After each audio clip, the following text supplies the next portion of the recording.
Hello friends, कशा आहात तुम्ही सर्व? आम्ही तर ओकेमध्ये आहे, पण खरं सांगायला गेलं तर थंडी खूप जास्त आहे आता, कारण जास्त 4 वाजले आणि 4 वाजायची थंडी बघू शकता तुम्ही कशी आहे. तर वातावरण तर छान झालं आहे, गच्चीवर आलो आहे आम्ही थोडं. तर हे बघा, उन्हासाठी वरती आलो आहे, पण ऊनच नाही आहे कारण खूप जास्त थंडी वाजती आहे. आणि हे बघा, आम्ही छोटे काय लावलं आहे तुम्हाला दाखवते.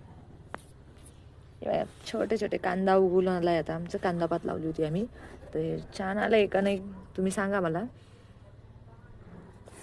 आणि हा, याच्यामध्ये लसण लावलाय, तर हे बघा छोटे छोटे कोंब आले याला आता, कारण तो उगून निघतोय लसण.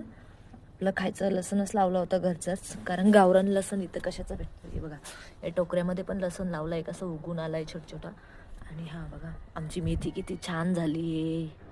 आणि हा, आता ही अशी मेथी असल्यामुळे किती दिवसामध्ये खायला येते मला तुम्ही नक्की सांगा.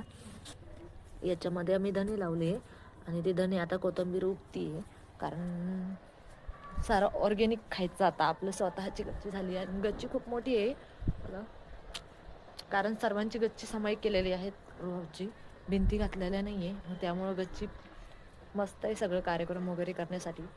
त्यामुळं आता जास्त करून आपल्याला फुलं झाडं वगैरे लावायचे, आणि मला खूप जास्त आवड आहे की भाजीपाला फुलं जेवढे लावणं होईल तेवढे मी लावणार आहेत आणि तुम्हाला सर्वांना दाखवणार आहेत. माती आम्हाला आणावं लागते त्या साईडून, तर बघताय तुम्ही त्या साईडून आम्हाला माती आणावं लागते. काळेली माती आहेत, मातीचं काही टेन्शन नाही इथं, कारण माती आहे म्हणून तरी आपण लावू शकतो ना. इकडा व्ह्यू बघा तुम्ही, खूप छान आहे. वरती आलं की मस्त करमतंय. जास्त घरं नाही आहे पण मस्त आहे. मुलं, छोटे छोटे मुलं पण पतंग खेळते. चला बाय.